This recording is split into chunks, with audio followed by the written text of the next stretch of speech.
So what we have added to the situations is that spectrum root cause support into the situations and framing the situation from the spectrum identified situation. Okay, means OI situation from the spectrum identified bunch of alarms, symptom and root causes. So ITSM support for the active situations. So previously we supported the stable and it is extended to uh, support the active situations. Now how manual ticketing actions and automatic are for the active situations. So because situations is very, very new, so I just wanted to have a cap in the sense, just a recap. So the situations are actually identified cluster of alarms with unsupervised machine learning algorithm in the following dimensions like alarm text, that is message, and temporal, historical and active time series, service dimension, and the host significance. What is the host state is actually. So basically situations provide a noise reduction because so many alarms can't be done in production very easily. So it is a likelihood of a problem would be grouped and clustered together so that the triaging can be effort will be minimal and the tickets would be lesser than the all alarms tickets. So you would be grouping them. And so the important feature is that if the situation is safe noisy, in the sense if you are repeating getting alarms, that is also being identified as a problem, which is actually a very noisy problem. So it is reoccurring. So operator can go and look at it why it is very, very reoccurring problem. And the situation level triaging tickets and emails and Slack notification can be done at the situations level, right? So nothing at the alarm level. There are two types of situations like active and stable. Okay. So what is active, what is stable is that stable is for situations which are actually is determined, the problem is settled down in the monitoring network or entities. So it would be stabilized and one can actively work upon that means that situation would not be changing. So the system is not perceiving any changes or reclustering that. And stable situation ticketing is already supported in the previous session. Jason is actually demoed that.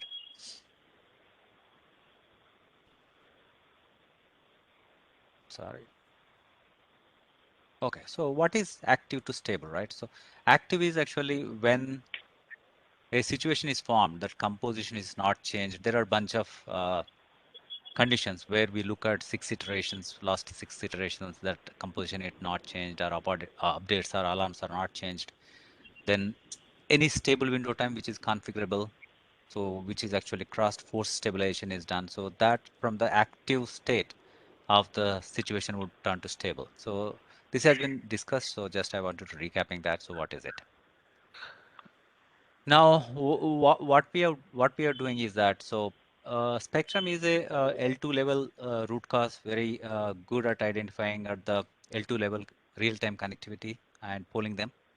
So the the the breadth and depth of the L2 networking monitoring is given to the identify the root cause and spectrums, root cause and symptomatic. Those alarms are grouped and represented as a situation. And then if there are spectrum can identify more than one root cause in a situation in a set of alarms, symptomatic and root causes. So we are going to support them as well. And this is an example situation where actually we formed out of the uh, spectrum identified symptomatic and root cause alarms. So the root cause is identified and the situation is identified, and then any operations on the network would be easier for the operator, so that it would be operated from the OI.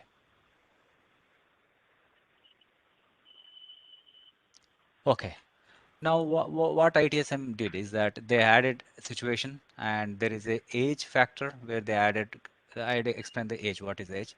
So situation is created at 0th time. We will give some time to actually uh, to evolve it, right? So to get 10 minutes, at least we identified 10 minutes would be a rather good time to active a situation could get hold and get matured, so that the ticketing can be done on the matured situation. So it would rather get a bunch of alarms immediately we could get a created a ticket. So the situation might not be evolved to represent a correct problem.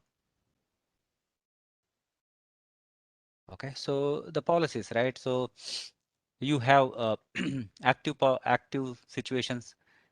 So is stable equal to false? You need to put that in the policy creation, and you can have age criteria, you can have severity, service name, and most impacted host. So this calculation has been detailedly discussed in the last one, so that is carried over. And for example, you can see the screenshots which actually explain what could be the typical policy for the active situation. So if you have a service for any Broadcom IT service or anything, which we can actually put that most impacted host actually asked for the Broadcom IT to put over so that the ticket can be assigned to a particular group. Uh, they can create various policies based on the most impacted host or service name, basically. Both can be used. What is going to be a part of the ticket, the attributes which are actually a operator can see is that situation ID, name, state, and the age, and what is the count of subclusters, what is the situation entities which are covered by the situation, and most impacted host and the services, and impacted services and impacted products, the whole list of the services and probable root causes. So these are the information which is flown from the situation to the ticket so that one can triage. And there is a URL which will be built back and see the situations back. Okay, so when a situation is closed, there might be a closed, all the underlying alarms are closed or manually operator can be closed. So when manual closure is occurred, so underlying alarms closed, it would take some time because it may be subclusters where we can take next iteration to do it. Associated ticket will be closed. The closure of the ticket will take time as ITSM works on pull based. Maybe you might get a delay of maximum 5 minutes, the polling interval, but that would be closed when the situation is get closed. So when acknowledgement or assignment would reflect back into the ticket, and the same would be updated into actually the status of the ticket into the overview page of any situation. I mean, it's the regular flow though. So there is actually a catch over here, right? The complexity becomes evident that the clustering runs every 5 minutes, and the clustering changes over the time. In the first iteration, the ticket got assigned, and second time the new clusters got formed. How do we actually reassociate the ticket instead of closing and opening of the tickets? Because every time if you open and close, that would be actually a cost to the customer, and it is so much of noise. So what we do is that from the previous iteration clusters to the next iteration clusters, what would be the matching criteria? So if the situation is exact replica of the from the previous one, so it is the same ticket. If the ticket is matching, right? So the thing is that in a other cluster, the exact match is not there, but the ticket is matched the most impacted template or most impacted host is actually had in the situation, then it would be identified as the ticket table. The situation ID would be the same means it is matched. The situation previous transformation ID would be overlap to the next identified situation. So it is just what is the previous situation to mapping. And composition match. If those two things are missed, then we would go for the composition based on the configurability composition, like more than 75% match or whatever the match, right? 90% match or 60% match, whatever the operator can give.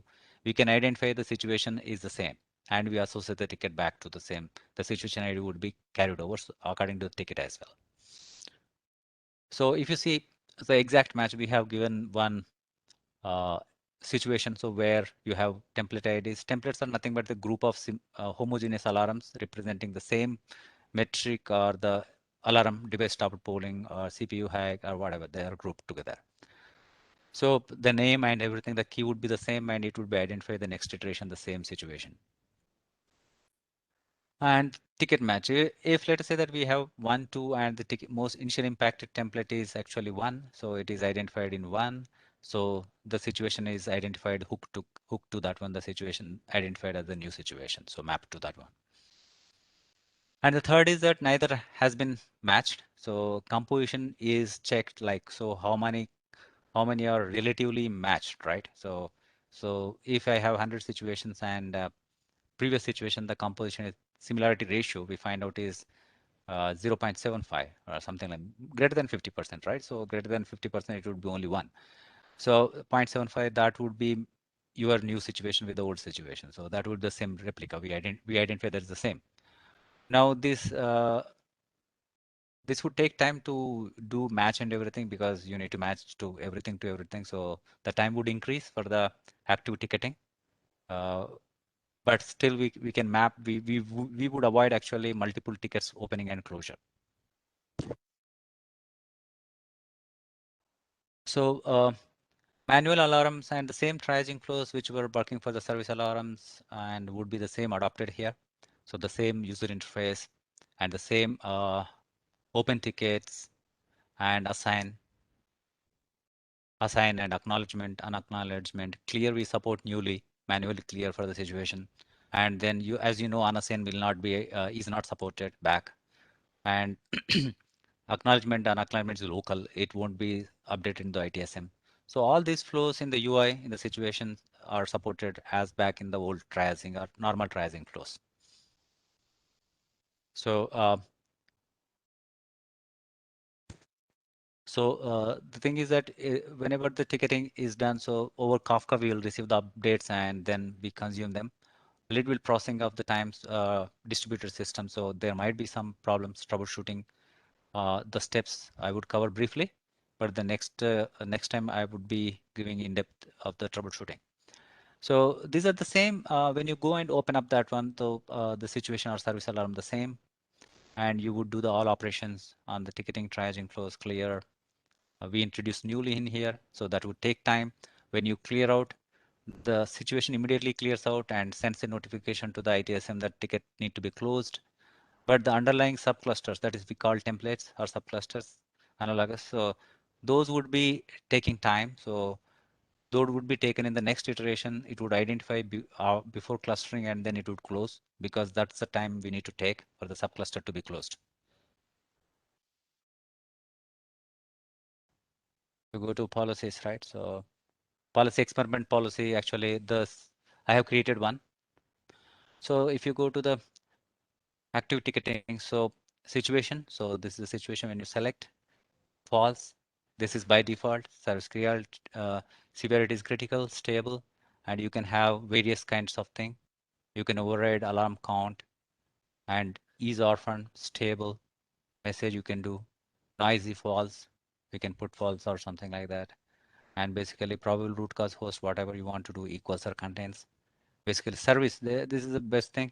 You can have a service, which service you want to create a policy so that it would be going at various options. So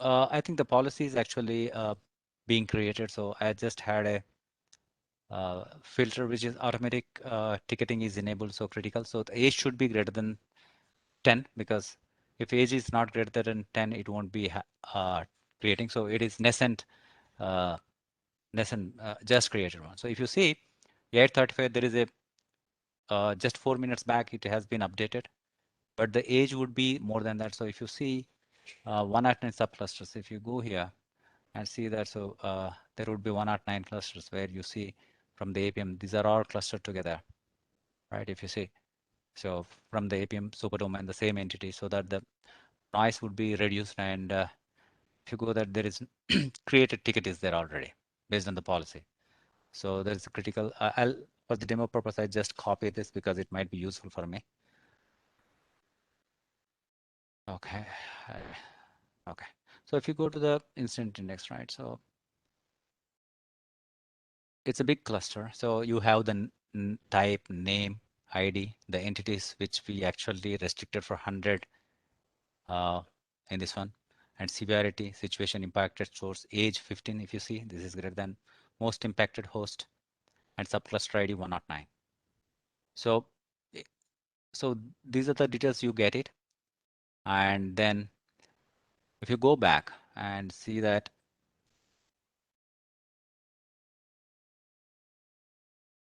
So automatically these would be created if you see any of this thing active. So we can have any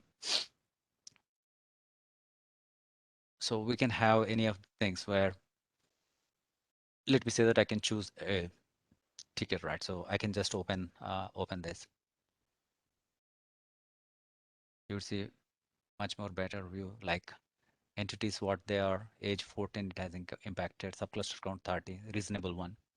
So somebody can go and actually, based on the most impacted host, they would be going triaging it. So this is a very simple scenario where I'm demoing. So you can have Slack, you can have email and everything, you can do it.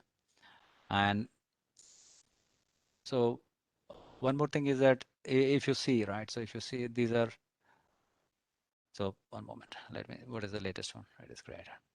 So 836 it has run, and in 1 or 2 minutes, actually, it would recluster. So basically, after reclustering, some may get populated, or the policies, whatever I've said, the process would be done. And then based on the matching criteria and everything, it might be done. In the meanwhile, right? So in the meanwhile, I wanted to see, I would actually see that, okay? I would just actively state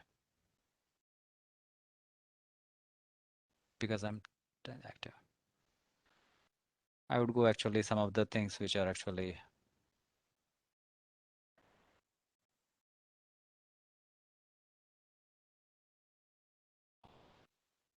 more simpler. So I can just open a ticket. So the manual ones, right? So the alarm is open. So if you see this one details, so it is new, and the 17101309 is the ticket, and 171309 is the ticket. Where is that? So you see the details, subcluster 5, age is 0, because we opened manually. We never know it become orphan or not. I don't know. So now, okay, I can do. So this alarm actually orphaned, okay? This is the best example. So now it might go actually close this situation. So this might be closed after some time because it is orphaned. So it will take time, but it would close after some time onto this one. So if I go for the active situation, so one moment, let me put the active tickets, and I can actually do a manual operations on it.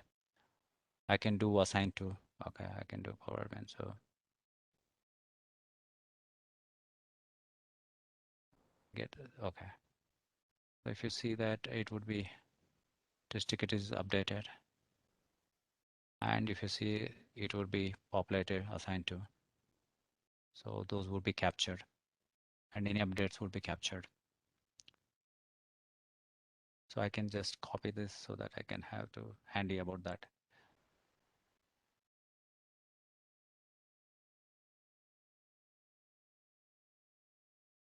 So now you have this one. So assign, unassign. So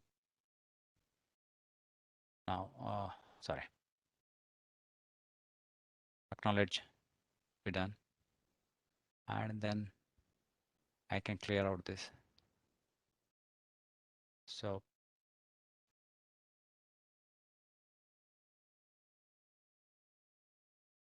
what I can do is,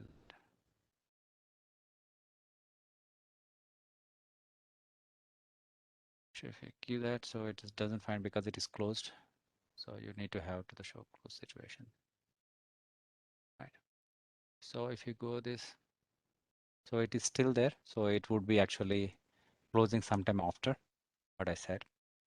So I would keep open that. So it would be in progress. So it would be closed after some time. On the demo front, like we covered everything. So one thing I didn't show you is that the spectrum filter. So this is actually the monitored cluster where you have the 2 root causes created from the spectrum. And so these are actually root cause and the symptomatic alarms which are coming from the spectrum, and this is being formed in oasis situation. and the 2 root causes are found out, and you can create on this one. So you can see basically on this ticket. So what is the ticket can be assigned to the situations, not the root cause alarm. So uh, so you see the probable root cause is here, and the age automatically, this age is greater than 10 means, and if you see that manual is automatic ticket logged by anybody. So that if it is logged by any of the user, it is manual, otherwise it is automatic ticket.